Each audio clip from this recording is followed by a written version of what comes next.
అందరికీ నమస్కారం. రాష్ట్ర ప్రజలంతా అసెంబ్లీ సెషన్స్ని గమనిస్తూ అసెంబ్లీలో చెప్పేటందుకే నీతులు చేసేటందుకు కాదు అనేటటువంటి క్యాప్షన్తో ప్రవచనాలు జరుగుతున్నాయా, లేకపోతే ప్రజలకు ఉపయోగపడేటటువంటి ప్రజా ఉపయోగ సమస్యల మీద చర్చలు జరుగుతున్నాయా అని ఒక్కటే కన్ఫ్యూజన్లో ఉన్నారు. ఈ కన్ఫ్యూజన్లో ప్రధాన ప్రవచనకర్త మన వంగలపూడి అనిత ఉన్నారు కదా, ఆవిడ చాలా చక్కగా ఎంత గొప్పగా వల్లిస్తోందో ప్రవచనాలు ఒకసారి విందాం. కంట్రోల్లో ఉండాలి, మనం లా అండ్ ఆర్డర్ చేతిలోకి తీసుకోకూడదని తిట్టి మొన్న వాళ్ళ తాలూకా మాజీ మంత్రి మీద ఎవరైతే కడుపు మండి చంద్రబాబు నాయుడు గారిని తిడితే కడుపు మండి ఆ ఇంటి మీదకి వెళ్ళారో వాళ్ళందరి మీద కూడా లా అండ్ ఆర్డర్ చేతిలోకి తీసుకోకూడదు, వాళ్ళ మీద చర్యలు తీసుకోండి అని పోలీసులకు ఆర్డర్ చేసిన పరిస్థితి అధ్యక్ష. మేమున్నాం అధ్యక్ష, ఆడవాళ్ళమని చెప్పుకునే దాన్ని కూడా భయపడ్డాం అధ్యక్ష. నోటికొచ్చినట్టు మాట్లాడారు అధ్యక్ష. ఇంటిలో తల్లిని పిల్లని ఇంత దారుణంగా మాట్లాడారంటే సోషల్ మీడియా వేదికగా అలాంటి ట్రోల్స్ చేశారు అధ్యక్ష. అయినా కూడా ఆ రోజు కేసు పెడితే దిక్కులేదు అధ్యక్ష. అటువంటి పరిస్థితి నుంచి ఈరోజు సోషల్ మీడియాలో అలాంటి పదాలు ఉపయోగిస్తే ఇందాక మాట్లాడాడు అధ్యక్ష ఒక అతను, సోషల్ మీడియాలో కేసెస్ పెట్టారు మా కార్యకర్తల మీద అన్నారు. మీ కావాల్సిన రికార్డ్స్ ఓపెన్ చేసుకోండి. నేను ఒకటే అధ్యక్ష, మీ పరంగా ఆ సభ్యుడిని అడుగుతున్నా ప్రజల తరపున, నీ కార్యకర్తలు ఎవరైతే సోషల్ మీడియాలో పెడితే మేము కేసులు పెట్టామన్నామో ఆ కేసు సంబంధించి ఆ సోషల్ మీడియా పోస్టులు నువ్వు నేను నీ భార్య నీ తల్లి కూర్చొని చదువుదాం. ఆ చదివిన దాంట్లో ఒక్క దాంట్లో కూడా తప్పు లేదు అని నీ ఇంట్లో సభ్యులంటే కనుక నేను ఆ రోజు రాబోతాను అధ్యక్ష. మాట మీద నిలబడండి వంగలపూడి అనిత. నేనే మీ ఇంటికి వస్తా.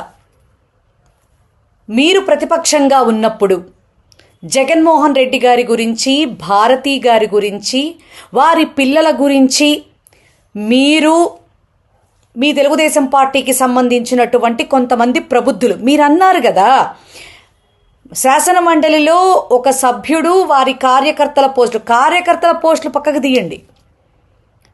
కార్యకర్త అనేటటువంటి పదానికి కూడా అర్హత లేని ఆర్పి సీమరాజా, చేబ్రోలు కిరణ్ అనేటటువంటి వాళ్ళ వ్యాఖ్యలు మీరెట్లా సమర్థించారో అవన్నీ తర్వాత మాట్లాడుకుందాం. అసలు మీరు మీ నేతలు మాట్లాడినటువంటి వీడియోలు నేను మీ సమక్షంలో, మీ ఇంట్లో మీ ఇద్దరు బిడ్డలు, ఇంకా మీ అత్తమామలు కావచ్చు, మీ అమ్మా నాన్నలు కావచ్చు, మీ వాళ్ళందరి సమక్షంలో మేం కూడా వచ్చి చూపిస్తాం.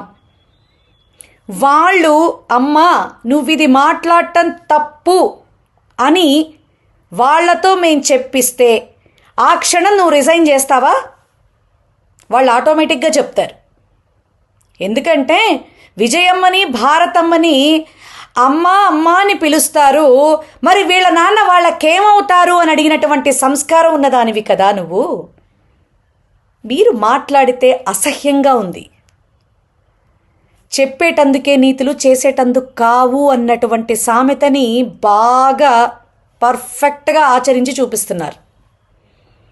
ముందు శాఖని బలపరుచుకోమ్మా. ఏమా మీ నాయకుణ్ణి కడుపు మండి తిడితే ఇళ్ల మీదకి అలా వెళ్ళకూడదు అని మీరు భయం చెప్పి కేసులు ఫైల్ చేయించారా? స్టేషన్ బెయిల్ ఇచ్చి పంపించేశారా? అసలు ఏం చెప్తున్నావమ్మా? మా టైంలో నీకు భయం వేసిందా? నిజమా? మీ కూటమిలో ఉన్నటువంటి మరి మొన్నటి వరకు అధికార ప్రతినిధిగా ముందుకెళ్ళినటువంటి రజనీ గారిని అడుగు. నిజంగా జగన్మోహన్ రెడ్డి గారు ఆనాడు నోటుకొచ్చినట్టు ఎవరు మాట్లాడినా, ఎవరి మీదైనా కేసులు పెట్టి ఇబ్బందులు పెట్టి ఆ రకంగా చేశాడేమో అడుగు. నీ మనస్సాక్షినే నువ్వు అడుగు. పచ్చబద్ధాలు మీ నాయకుడిని ఫాలో అవుతూ నువ్వు కూడా అలాగే తయారయ్యావు.